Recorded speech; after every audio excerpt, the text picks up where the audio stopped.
ஜெய் ஸ்ரீ மாத்ரே நமக. ஜெய் குருதத், ஜெய் குரு பரசுராம். நமஸ்காரம். நான் கரூர்ல இருந்து வல்சலா பண்ணிக்க பிரசன்ன ஜோதிடர். இன்னைக்கு நம்ம தமிழ் புத்தாண்டு 2026ஆம் ஆண்டு தமிழ் புத்தாண்டு பலன்கள் மேச ராசிக்கு எப்படி இருக்குன்னு பார்க்க போறோங்க. இந்த தமிழ் புத்தாண்டு எப்ப பிறக்குது அப்படின்னா, அதாவது 14 நம்ம சொல்றது திருக்கணிதப்படி நம்ம சொல்றோம்.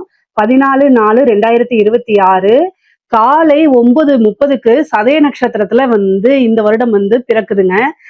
இந்த சித்திரை மாசம், அதாவது மேச ராசிக்கு சூரியன் வரக்கூடிய அந்த நேரம் தான் இந்த தமிழ் புத்தாண்டு பொறுத்த வரைக்கும். உங்களுடைய ராசிக்கு, மேச ராசிக்கு ரொம்ப ரொம்ப நல்ல அற்புதமான பலன்கள் தான் இருக்குது. இது குரு பயிற்சி இருக்கு, ராகு கேது பயிற்சி இருக்கு. இந்த வருடம் சனி பயிற்சி மட்டும் கிடையாது. இது எல்லாத்தோடைய பலன்களும் கலந்து உங்களுக்கு டீட்டெயிலா எப்படி இருக்குன்னு பார்க்கலாம். ஃபர்ஸ்ட் நீங்க ஏழரை சனி இருக்கு, ஏழரை சனி இருக்கு, கொஞ்ச நாளாவே சரியில்லை அப்படிங்கிற அந்த எண்ணங்களை தூக்கி போட்டுருங்க. எப்பவுமே உங்களுடைய ராசிக்கு குரு 9ஆம் அதிபதி, பாக்கியாதிபதியா இருக்கனால இந்த கஷ்ட காலங்கள்ல நீங்க வணங்கக்கூடிய தெய்வங்கள் குரு ரூபத்துல உங்களை காப்பாத்திட்டு இருக்காரு அப்படின்னு தான் சொல்லணும். ஏன் அப்படின்னா, இந்த இப்போ ஏப்ரல் மாசம் பிறக்குதுங்களா, இந்த ஒரு மாசம் கொஞ்சம் அப்படியே இருக்கும். ஆனா அதுக்கப்புறம் குரு ஜூன் 1ஆம் தேதி பயிற்சியாகி வராரு. 4ஆம் இடத்துக்கு பயிற்சியாகி மிதுன ராசில இருந்து கடகராசிக்கு பயிற்சியாகி உங்களுக்கு சனியை பாத்துருவாரு. அப்போ ஏழரை சனிங்கிறது அந்த தாக்கங்கள் கட்டாயம் உங்களுக்கு குறையுங்க. பொதுவாவே குருவுடைய பார்வை அப்படிங்கிறது உங்களுக்கு நன்மைகளை அதிகப்படுத்தும். அதனால இந்த ஏழரை சனியுடைய தாக்கம் கட்டாயம் உங்களுக்கு குறையும். இது எப்போ அப்படின்னா ஜூன் மாசத்துக்கு அப்புறம். அதே மாதிரி பாத்தீங்கன்னா உங்களுக்கு ராகு கேது பயிற்சி இருக்குது. இந்த டிசம்பர் மாசத்துல வரக்கூடியது பாத்தீங்கன்னா உங்களுக்கு ராகு கேது பயிற்சி, அதுவும் நல்ல நன்மைகளை கொடுக்குது. இது என்னன்னா, எப்பவும் போல நீங்க போன வருஷம் உழைப்பு போட்டிருப்பீங்களா, அதை விட கூடுதலான உழைப்பும் கொஞ்சம் உத்வேகத்தையும் அதிகப்படுத்தினீங்கனாலே இந்த வருடம் உங்களுக்கு ஒரு ஜாக்பாட்டான இயர் தான். அதாவது நீங்க நினைச்ச காரியங்களை சாதிக்க முடியும், நீங்க நினைச்ச விஷயங்களை அடைய முடியும். உங்களுக்குன்னு லைஃப்ல இந்த வருடம் ஒரு டார்கெட் வச்சிருப்பீங்க இல்லையா, அந்த டார்கெட்டை உங்களால கட்டாயம் அடைய முடியுங்க. எந்தவித கவலையும் வேண்டாம். எப்பவும் போல நீங்க செயல்படுங்க. அதே மாதிரி கொஞ்சம் உங்களுக்கு இஷ்ட தெய்வத்தையும் சில பரிகாரங்கள் நான் சொல்றேன், அதையும் ரொம்ப ரொம்ப சிம்பிள் தான். நீங்க இதுக்காக நிறைய ஸ்பெண்ட் பண்ண வேண்டாம், டைம் ஸ்பெண்ட் பண்ண வேண்டாம். ரொம்ப சிம்பிள், அன்றாடம் செய்யக்கூடிய விஷயங்கள் தான். அதை மட்டும் நீங்க கொஞ்சம் சேஞ்ச் பண்ணிக்கிட்டாலே இந்த வருடம் உங்களுக்கு ஒரு சக்சஸ்ஃபுல்லான ஆண்டாதான் இருக்க போகுது. பிசினஸை பொறுத்த வரைக்கும் நீங்க செய்யக்கூடிய தொழில் எப்படி இருக்கும் அப்படின்னா, 10ஆம் இடத்துக்கு பாத்தீங்கன்னா குருவோடைய பார்வை வரப்போகுது. அதனால தொழிலை பொறுத்த வரைக்கும் நல்ல வளர்ச்சி தான். ஏழரை சனியாக இருந்தாலும் ஒரு இன்வெஸ்ட்மெண்ட் பண்ணி புதுசா தொழில் தொடங்குறதுக்கு நல்ல அமைப்புகள் இருக்கு. ஆனா கூடுதலா உங்களுடைய ஜாதகத்துல நீங்க உங்களுடைய தொழில் ஸ்தானம் எப்படி இருக்கு, அது மட்டும் இல்லாம உங்களுடைய இதுல தொழில் செய்யலாமா அல்லது உத்தியோகத்துக்கு போறது நல்லதா அப்படின்னு உங்களுடைய குடும்ப ஜோதிடர்கிட்ட கலந்து ஆலோசிச்சுக்கோங்க. அதுக்கப்புறம் தொழில் ஸ்டார்ட் பண்ணுங்க. ஆனா ஜென்ரலான ப்ரெடிக்ஷன் படி உங்களுடைய ராசிக்கு தொழில் ஸ்தானம் ரொம்ப நல்லா இருக்கு. இந்த வருடம் தொழில் தொடங்கலாமானா கட்டாயம் தொடங்கலாம். ஏழரை சனி, அஷ்டமத்து சனி எல்லாம் பெரிய லெவல்ல உங்களுக்கு வேலை செய்யாது இந்த வருடத்தை பொறுத்த வரைக்கும். அதனால நீங்க கவலையப்பட வேண்டாம். குரு உங்களுக்கு அதிக நன்மையை தான் கொடுப்பாரு. அது மட்டும் இல்லாம குரு அதிசாரமா சிம்மராசிக்கு வேற பயிற்சி ஆகக்கூடியது. இந்த வருடத்திலேயே குரு பயிற்சி 2 இருக்கு. அது 2மே உங்களுக்கு அதிர்ஷ்டம் தான். உங்களுடைய ராசியை பொறுத்த வரைக்கும் அது அதிர்ஷ்டத்தை தான் கொடுக்க போகுது. முக்கியமா தொழில முன்னேற்றத்துக்கு குரு பகவான் உங்களுக்கு உதவி செய்ய போறாரு. 10ஆம் இடத்துல வரக்கூடிய ராகு பல நன்மைகளை கொடுக்க போகுது. அதே மாதிரி ஏற்றுமதி இறக்குமதி சார்ந்த தொழில்கள், உற்பத்தி சார்ந்த தொழில்களுக்கெல்லாம் இது நல்ல ஆண்டு. இந்த ஆண்டு பாத்தீங்கன்னா உங்களுக்கு ரொம்ப ரொம்ப நல்ல ஆண்டு. நல்ல வருமானம், தொழில் மூலியமா நல்ல வருமானம், நிரந்தரமான வருமானம், லாபங்களை ஈட்டு கொடுக்க போகுது. ஏன்னா லாபஸ்தானத்திலேயே ராகு இருக்காரு. உங்களுக்கு பாத்தீங்கன்னா இந்த வருடம் பிறக்கும் போதே ராகு 11ல இருக்காரு. அதுக்கப்புறம் டிசம்பருக்கு அப்புறம் ராகு எங்க வராரு அப்படின்னா 10ஆம் இடத்துக்கு வந்துடுறாரு. அதனால நீங்க காசு பணம் சம்பாதிக்கிறதுல எந்த வித குறையும் கிடையாது, காம்ப்ரமைஸும் நீங்க பண்ணிக்கவும் வேண்டாம். உங்களுடைய ராசிதிபதி செவ்வாய் வருடம் பிறக்கும் போது 12ஆம் இடத்துலதான் இருக்காரு. 12ஆம் இடம்ங்கிறது விரயம் மட்டும் கிடையாது, இன்வெஸ்ட்மெண்ட்டும் கூட. நல்ல தூக்கமும் வருங்க. பொதுவா நிறைய உழைக்கிறீங்கன்னா அதுக்கு ஈக்குவலா நீங்க ரெஸ்டும் எடுத்துக்கணும். ஏன் அப்படின்னா 12ஆம் இடத்துல இருந்து 6ஆம் இடத்தை உங்க ராசிநாதன் பாப்பாரு. அப்ப ஹெல்த் ரீதியாவும் கொஞ்சம் பிரச்சனைகள் வரும், அதையும் நீங்க பாத்துக்கணும். உழைப்புன்னு இருந்தா மட்டும் பத்தாது, உடல்நிலையும் தேக ஆரோக்கியத்திலையும் கவனம் கட்டாயம் நீங்க செலுத்தணும். சோ எந்த அளவுக்கு நீங்க ஒர்க் பண்றீங்களோ அதே அளவுக்கு என்ன செய்யணும், ரெஸ்ட்டும் எடுத்துக்கிறது ரொம்ப ரொம்ப நல்லது. நீங்க பிசினஸுக்காக நீங்க பார்க்கக்கூடிய உத்தியோகத்துக்காகவோ அல்லது தொழிலுக்காகவோ கட்டாயம் வெளிநாடு பயணங்கள், வெளியூர் பயணங்கள், வெளி மாநிலங்கள் பயணங்கள், இது மாதிரி அலைச்சல்கள் அதிகமாக இருக்கும். இந்த 7.5 சனி வந்து பாத்தீங்கன்னா ஒரு தடவைக்கு 2 தடவை கூடுதலா அலைய வைக்கும். அதனால வந்து அதுக்கெல்லாம் சிரமப்படாம அந்த அலைச்சல்கள்லாம் உங்களுக்கு அனுகூலமாவும் ஆதாயமாவும் மாறுது அப்படிங்கிறத மனசுல நீங்க நினைச்சுக்கிட்டீங்கனாலே அப்படியே ஆட்டோமேட்டிக்காவே நீங்க என்ன செய்வீங்க, எந்த ஒரு இதுவுமே உங்களுக்கு சுமையா தெரியாது. எந்த ஒரு விஷயமுமே சுமையா தெரியாது. உத்தியோகத்துல இருக்கவங்களுக்கு எப்படி இருக்கு அப்படின்னா, உங்களுக்கு 6 கூடையவன் இந்த வருட ஆரம்பத்திலே நீச்சமாக இருக்காரு. அது பெரிய ப்ராப்ளம் கிடையாது. ஆனா 6ஆம் இடத்துக்கு ஓகேங்களா, 6ஆம் இடத்துக்கு சனியோடைய பார்வை இருக்கு. அதனால கவனமாக செயல்படணும். என்ன கவனமா செயல்படணும்னா, நீங்க ஒர்க் பண்ற இடத்துல நீங்க உண்டு, உங்க வேலை உண்டு அப்படிங்கிறத எடுத்துக்கங்க. மத்தவங்களுக்கு ஹெல்ப் பண்றது, இல்ல காசிப் பேசுறது, இந்த மாதிரி விஷயங்களை மட்டும் தயவு செய்து அவாய்ட் பண்ணிக்கங்க. சனியோடைய பார்வை இருக்கு. முக்கியமா வந்து சனி என்ன செய்வாரு அப்படின்னா, நீங்க ஒரு ஒரு சின்ன விஷயத்த சொல்லியிருப்பீங்க. ஆனா அதை திரிச்சு சொல்ல வச்சிருவாரு. இந்த 7.5 சனி எல்லாம் வந்து நீங்க தப்பு செய்யலைனாலும் சம்டைம் வந்து நீங்க வந்து அதுக்கு கெட்ட பேர் எடுக்கிற மாதிரியோ அல்லது ஒரு சின்ன பனிஷ்மெண்ட் மாதிரியோ உங்களுக்கு கிடைச்சிரும். இதுல வந்து என்னன்னா, நீங்க ஒர்க் பண்ற இடத்துல ரொம்ப ஒரு நல்ல நட்பு வந்து உங்களுக்கு கிரியேட் ஆயிருக்கும். அது எல்லாமே கட் ஆகக்கூடியது. நீங்க போய் ஹெல்ப் பண்ணிருப்பீங்க, யாருக்காவது ஹெல்ப் பண்ணிருப்பீங்க. அதனால வந்து உங்களுக்கு அந்த உதவியே வந்து உபத்திரியமா மாறுறதுன்னு சொல்லுவாங்கல்ல, அந்த மாதிரி விஷயங்கள். இது மாதிரி ஒர்க் பண்ணக்கூடிய உத்தியோகத்துல இருக்கவங்களுக்கு பணிச்சுமை அதிகமா வேற யாரையாவது வந்து எடுத்துட்டு அந்த ஒர்க்கையும் உங்களை சேர்த்து பார்க்க சொல்லுவாங்க. இது மாதிரி ஒர்க் ப்ரெஷர் ஜாஸ்தி, இந்த மாதிரி விஷயங்கள்லாம் கட்டாயம் வரும். ஆனா குரு வந்து உங்களுக்கு 4ஆம் இடத்துக்கு பதவி ஸ்தானத்துக்கே வராரு. அதனால கவலைப்படாதீங்க. நீங்க பார்க்கக்கூடிய உத்தியோகத்துல நல்ல மாற்றங்களும் உங்களுக்கு இருக்குது. ஒரு ஏற்ற இறக்கம், அதாவது நல்லது கெட்டது ரெண்டுமே உத்தியோகத்துல இருக்கவங்களுக்கு கட்டாயம் நடக்கும். ஆனா இஷ்ட தெய்வ வழிபாடு, ஆஞ்சநேயர் வழிபாடு கூடுதலா பண்ணிக்கங்க. உத்தியோகத்துல இருக்கவங்களுக்கு கவனமாக இருந்தாலே பல, அதாவது நீங்க போய் சிக்கக்கூடிய விஷயங்கள், மாட்டிக்கக்கூடிய விஷயங்கள் வந்து நீங்க தப்பிச்சிடலாம். எந்த ஒரு விஷயத்துலயும் என்ன செய்வீங்க, மாட்டிக்காம தப்பிச்சிடலாம். என்ன வழிபாடு பண்ணணும், இஷ்ட தெய்வ வழிபாடு, அதே மாதிரி ஆஞ்சநேய வழிபாடு, குலதெய்வ வழிபாடு எல்லாம் பண்ணிக்கங்க. பதவி ஸ்தானத்துல குரு இருக்கிறது உங்களுக்கு நிறைய நன்மைகள் தான். திடீர்னு ஒரு ப்ரமோஷன் கிடைக்கிறதுக்கும் வாய்ப்புகள் இருக்கு. ஆனா எப்பவுமே கூடுதலா கவனமாக இருந்துருங்க. வேலை பார்க்கக்கூடியவங்க கூடுதல் கவனம் இருக்கணும். ஏன் அப்படின்னா, உங்களுக்கு வந்து பாத்தீங்கன்னா எதிரிகள் வந்து பக்கத்திலே இருப்பாங்க. ரொம்ப தூரத்துல எல்லாம் இருக்க மாட்டாங்க. உங்களுடைய எதிரிகள் பக்கத்திலேயே தான் இருப்பாங்க. சரி, படிக்கக்கூடியவங்களுக்கு படிச்சு முடிச்சோன்னா கட்டாயம் வேலை கிடைச்சிரும். படிப்பு ஸ்தானத்துக்கு தான் குருவே வராரு. 4ஆம் இடம்ங்கிறது கல்வி ஸ்தானம். உயர்கல்விக்கெல்லாம் இது நல்ல வாய்ப்பு இந்த ஆண்டு. ஒரு சிலர்லாம் வந்து வெளிநாடுக்கு படிக்கிறதுக்காகவே வெளிநாடுகளுக்கு போகக்கூடிய அமைப்புகள் இருக்கு.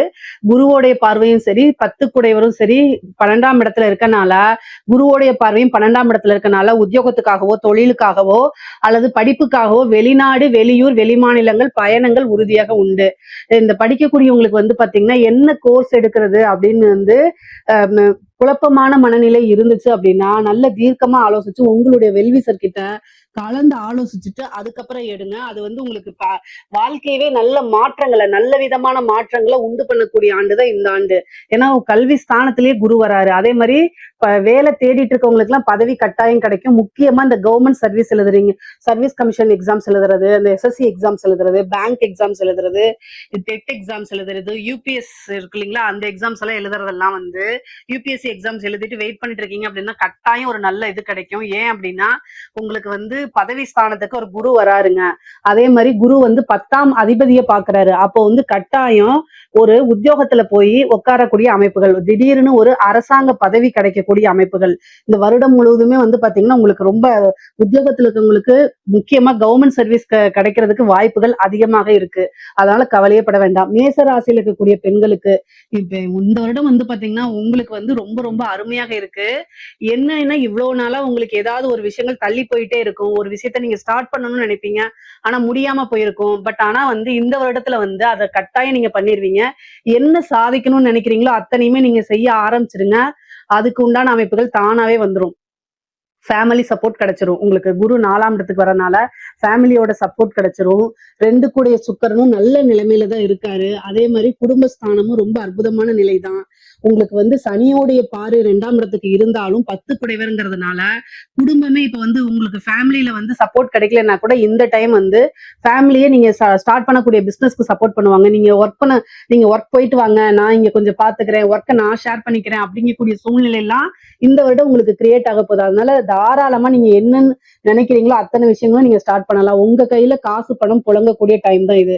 ஆடை ஆபரண சேர்க்கை இருக்கு, திடீர்னு ஒரு வாகனம் வாங்குறது, ஒரு வண்டி வாங்குறது, லக்ஸுரியான கார் வாங்குறது, வீடு வாங்கக்கூடிய அமைப்புகள்லாம் இருக்கு. பொதுவாவே மேச ராசிக்கு 4ஆம் இடத்துல குரு வரதுனால கட்டாயம் வீடு வாங்கக்கூடிய அமைப்புகள் உறுதியாக இருக்கு. நீங்க வந்து வீடு ஒரு இடம் வாங்கி போட்டிருக்கீங்க, ஆனா வீடு கட்டவே முடியல அப்படின்னா கூட இந்த டைம்ல கட்டாயம் அதுக்கு ஒரு அமைப்பு இருக்கு. நீங்க கவலையே படாதீங்க. உங்களுக்கு லோன் வாங்கி வீடு கட்டக்கூடிய அமைப்பு கூட இருக்குது. சனி வந்து 6ஆம் இடத்தை பாக்குறாரு. அப்போ கட்டாயம் ஒரு பிசினஸ் ஸ்டார்ட் பண்றதுக்காகவோ அல்லது வாகனங்கள் வாங்குறதுக்காகவோ ஒரு வீடு கட்டுறதுக்காகவோ இந்த மாதிரி வந்து லோன் கிடைக்கிறதுக்கு வாய்ப்புகள் அதிகமாக இருக்குது. ஆனா எதுவாக இருந்தாலும் சரி, உங்களுடைய வருமானத்துல 30%, அதாவது 100 ரூபாய் வருமானம் அப்படின்னா 30 ரூபாய் தான் நீங்க கடன் வாங்கணும். எப்பவுமே ஜாதக ரீதியாக இருந்தாலும் சரி, கோச்சாரத்துல இருந்தாலும் சரிங்க, கடன் வாங்கி ஒரு விஷயத்த செய்யும் போது அந்த கடன் வாங்கி செய்யக்கூடிய விஷயங்கள் ஓகே தான். ஆனா அது உங்க தலைக்கு மேல போயிடக்கூடாது. எல்லா விஷயத்தையும் நீங்க யோசிச்சுதான் கையாளணும். சரிங்களா? ஏன்னா 6ஆம் இடத்தை சனி பார்க்கும்போது கடனையும் கொடுப்பாரு, அந்த கடனால கஷ்டத்தையும் கொடுத்துருவாரு. சோ இதெல்லாமே யோசிச்சு எப்பவுமே ஒரு தடவைக்கு 2 தடவை யோசிச்சு பாருங்க. உங்களுடைய நலம் விரும்பிகள் இருப்பாங்க இல்லையா, உங்களுடைய வளர்ச்சியில மட்டுமே சந்தோஷப்படுவாங்க இல்லையா, அவங்க கிட்ட இத பத்தி டிஸ்கஸ் பண்ணுங்க. உங்களுடைய பேரண்ட்ஸா இருக்கலாம், உங்களுடைய பார்ட்னர்ஸா இருக்கலாம், யார் வேணா இருக்கலாம். அவங்க எல்லாத்துக்கிட்டையும் நீங்க கலந்து ஆலோசிங்க. அதுக்கப்புறம் ஒரு முடிவெடுங்க. நீங்க தீர்க்கமா ஒரு, அதாவது பாசிட்டிவ்னா என்ன, நெகட்டிவ்னா என்ன, இது ரெண்டையுமே கலந்து ஆலோசிச்சுட்டு உங்களால எப்படி ஹேண்டில் பண்ண முடியுங்கிறதா இது பண்ணிட்டு புதுசா எல்லா விஷயத்தையும் ஸ்டார்ட் பண்ணுங்க. பொதுவாவே வீடு கட்டக்கூடிய அமைப்புகளா இருக்கு.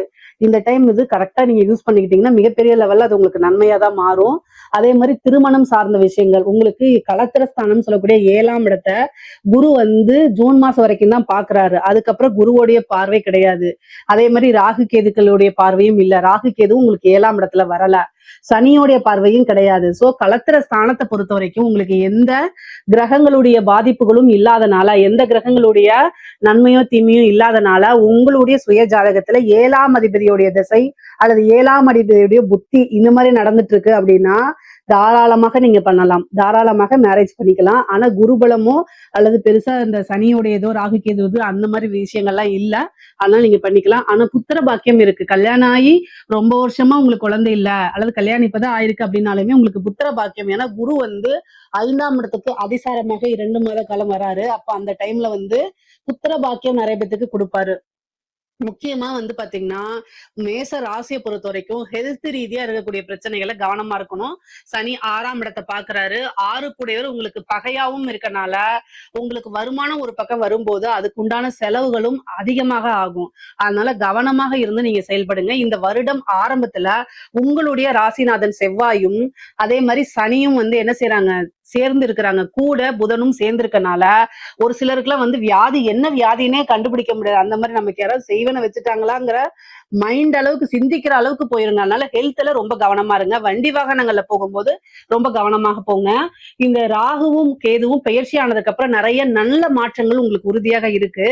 அதுக்கப்புறம் குருவும் கேதுவும் சேரக்கூடிய அமைப்புகள் இருக்கு. இந்த வருடம் வந்து குருவும் கேதுவும், குரு உச்சம் பெறக்கூடிய அமைப்பும் அதே மாதிரி கேதுவும் சேரக்கூடிய அமைப்பு இருக்கனால இந்த குரு கேது இணைவு உங்களுக்கு என்ன பண்ணும் அப்படின்னா அதிகமா ஏதாவது ஒரு பணத்தை போய் ஒரு இடத்துல இன்வெஸ்ட் பண்றது.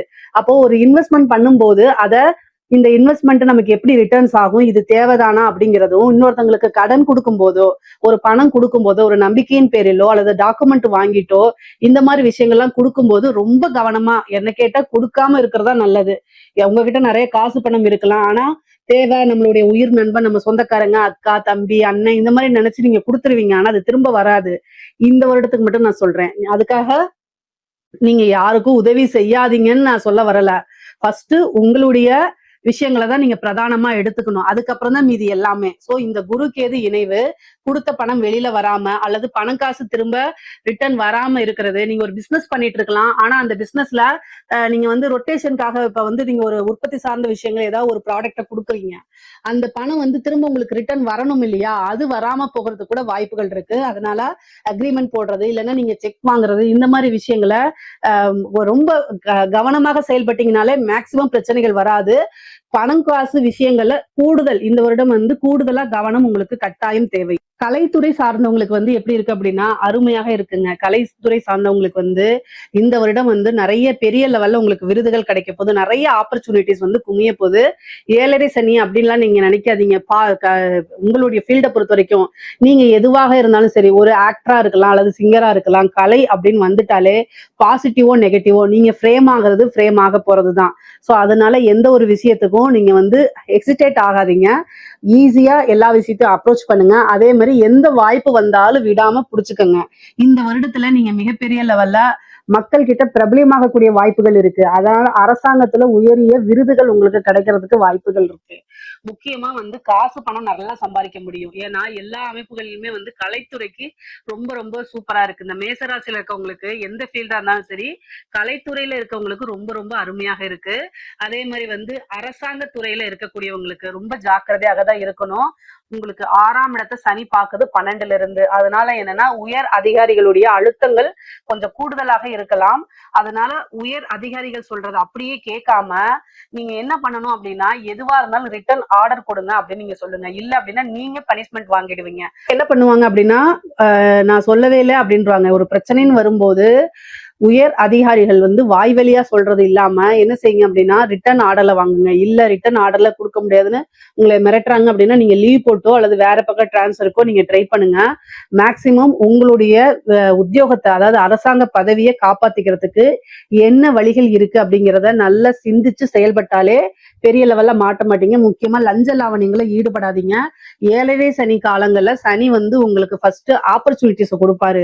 அதை நீங்க எப்படி யூஸ் பண்றீங்கிறத பார்த்துக்கிட்டே இருந்து டக்குன்னு என்ன செய்வாங்க, ஒருத்தனை ஏமாத்தணும்னா ஃபர்ஸ்ட் ஆசையை தூண்டி விடணும்னு சொல்லுவாங்கல்ல, அதேதான் சனி உங்களுக்கு அதைத்தான் செய்வாரு. அது கூட ராகு வேற பெயர்ச்சி 10ஆம் இடத்துக்கு வரப்போறாரு.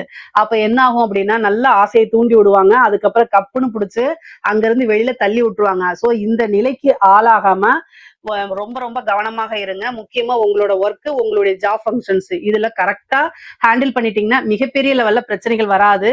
அதே மாதிரி ஆஞ்சநேயர் வழிபாடு பண்ணிக்கங்க. வெத்தலை மாலை போட்டு 2 நெய் தீபம் வச்சு அவரை ஆத்மார்த்தமா வழிபாடு பண்ணும்போது 7.5 சனியுடைய பாதிப்புகள் இருக்காது.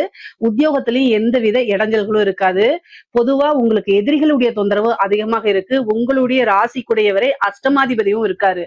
சோ அதனால நீங்க ஒவ்வொரு விஷயத்த செய்யும் போதும் கூடுதலா கவனத்தோட சிந்திச்சு சிந்திச்சு செயல்படுங்க. மேச ராசிக்காரங்களுக்கே பொதுவாவே என்ன ஒரு விஷயம் அப்படின்னா எடுத்தோடனே ஃபாஸ்டா செய்யக்கூடிய அமைப்புகள் உங்களுக்கு இருக்கு. அது வந்து சீக்கிரம் முடிக்கணும் அப்படின்ட்டு ரொம்ப சுறுசுறுப்பாகவும் இருப்பீங்க. சீக்கிரமா முடிக்கணும் அடுத்தடுத்து அப்படின்னு உங்களுடைய எண்ணங்களுக்கு தகுந்த மாதிரி நீங்க ஓட ஆரம்பிப்பீங்க. எண்ணங்கள் வந்து எல்லாத்துக்குமே ஸ்பீடா தான் இருக்கும். அதுக்கு ஈக்குவலா போகக்கூடியவங்க தான் வந்து வந்து மேசராசிக்காரங்க. சோ அதனால ஒவ்வொரு விஷயத்தையும் பொறுமையா ஹேண்டில் பண்ணுங்க. அதாவது ஸ்பீடா போகணும்னு அவசியம் இல்லை. பொறுமையாவே போங்க.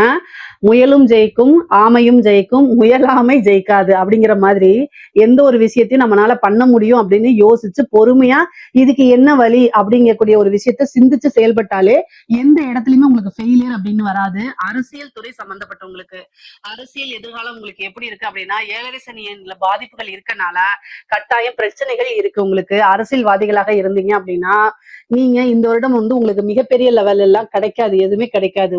முக்கியமா கட்சி தலைமையிடம் வந்து உங்களுக்கு பெருசா சப்போர்ட் பண்ணாது. மக்கள் கிட்ட பெரிய ஜனவசியம் அப்படிங்கக்கூடிய ஒரு விஷயம் வராது உங்களுக்கு.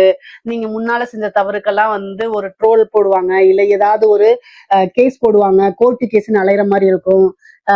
நீங்க சில விஷயங்கள் உங்களை அறியாமையே பேசக்கூடிய விஷயங்கள் எல்லாமே வந்து தப்பு தப்பா போர்ட்ரேட் பண்ணப்படும். அப்புறம் மீடியால உங்களை பத்தி தப்பு தப்பா பேசுவாங்க. இந்த மாதிரி விஷயங்கள்லாம் வரும். அதனால மேசராசியில இருக்கக்கூடிய அரசியல்வாதிகள் கட்டாய வழிபாடுகள், பூஜை பரிகாரங்கள்லாம் பண்ணிக்கங்க. மேக்சிமம் வந்து பாத்தீங்கன்னா பொது வெளியில வந்து பேசும்போது ரொம்ப கவனமாக பேசுங்க. இல்ல அப்படின்னா அது உங்களுக்கே பேக் ஃபயர் ஆகுறதுக்கு நிறைய வாய்ப்புகள் இருக்கு. பொதுவாவே இந்த 2026 தமிழ் புத்தாண்டு வந்து மேச ராசிக்காரங்களுக்கு பெரிய லெவல்ல நன்மைகள் தான் இருக்கு. தீமைகள் ரொம்ப குறைவுதான். வாய்ப்புகள் அப்படிங்கிறது ரொம்ப குறைவுதான். எப்பவுமே இந்த 7.5 சனி அப்படிங்கிற வரும்போதெல்லாம் உங்களுடைய ராசிக்கு வந்து குரு வந்து காப்பாத்திடுவாரு. குருவுடைய பார்வை இருக்கும்போது சனியுடைய தாக்கம் குறையறதுனால அதிகப்படியான நன்மைகள் தான் இந்த வருஷம் உங்களுக்கு நல்லாதான் இருக்கு. இதுல ஏதாவது சந்தேகங்கள் இருக்கு அப்படின்னா கமெண்ட்ஸ்ல கேளுங்க. கட்டாயம் நான் ஆன்சர் பண்றேன். நம்மளுடைய சேனலை லைக் பண்ணுங்க, ஷேர் பண்ணுங்க, சப்ஸ்கிரைப் பண்ணுங்க. நன்றி, வணக்கம்.